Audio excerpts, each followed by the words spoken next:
So we live in a time when the human drive and will to succeed and to achieve greatness, to do great things, has probably diminished more than any other time in history. And it's funny because there's actually more opportunity now to create significant positive change in the world than ever before. We have a global culture. We have this device in our hands where we can connect with anyone, anywhere, at any time. And so the potential for us to actually impact the world positively is immeasurably greater than it's ever been, ever. And yet the will and ambition and drive to actually persevere and to do great things and to succeed and to really just be relentless and to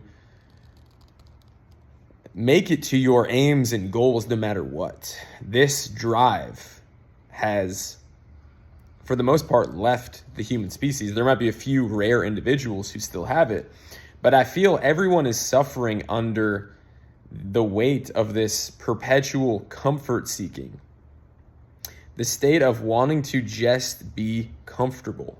Like, I just want to do the easy thing. I want to do what brings me comfort and pleasure. I don't want to do the difficult thing. Even though I could attain greatness and I could achieve these unbelievable accomplishments, I just want to do the thing that's comfortable.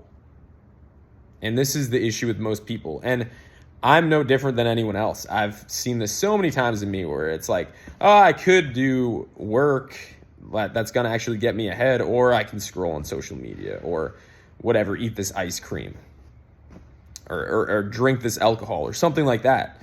You know what I mean? And so it's something that we have to actively fight against. And I always think of this epic poem. It's a poem by Dylan Thomas. It's one of the most famous American poems ever written.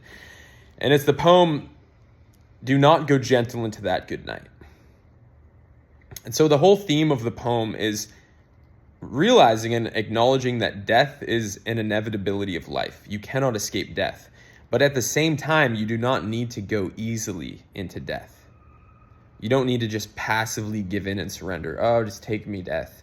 But no, instead, rage against the dying of the light. Rage against the loss of your life and your light.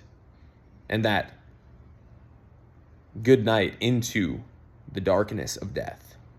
Fight against it with everything you have. And this can also be viewed as fighting against this force of death that exists in the world, in the universe, and that we see in society, this force of death and destruction and chaos. Biblically, it's symbolized as the force of Satan, the opposite of God. So God, if God is life, imagine like this lush, beautiful garden, flowers bursting into life, the sun beaming down, fruits coming off the trees like the Garden of Eden, right? So what would Satan's garden look like, so to speak? What does hell look like? Just fire and a absolute desolate landscape that's burnt, and it's just black and charred, and it's all dead. Everything is dead. There's no more life.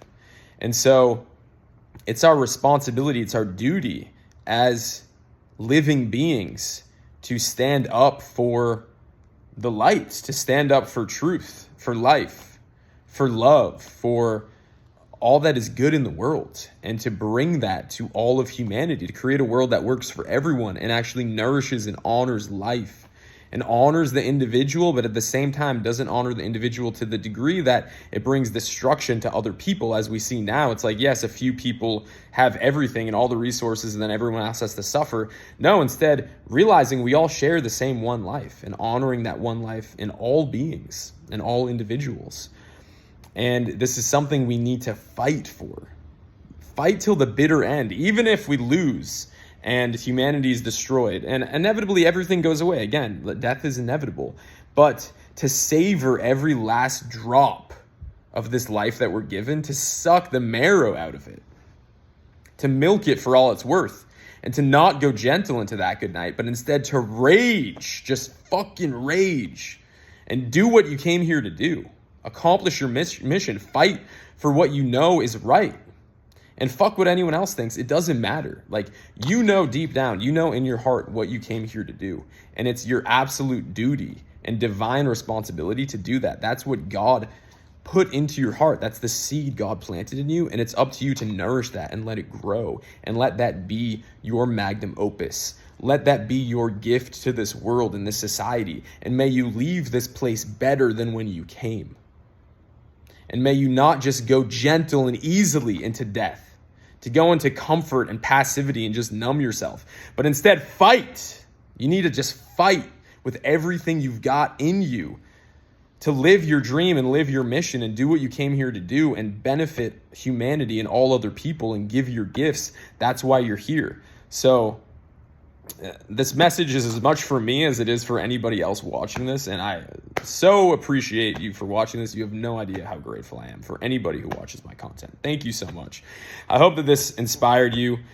Again, remember, do not go gentle into that good night, but fucking rage against the dying of the light. Do what you came here to do. Give your gifts. Do whatever it takes to live your dreams and create the life that you want, and support and love and give to those around you, and just give and give and give until you have nothing left in you to give. Thank you. Much love to everybody. Peace.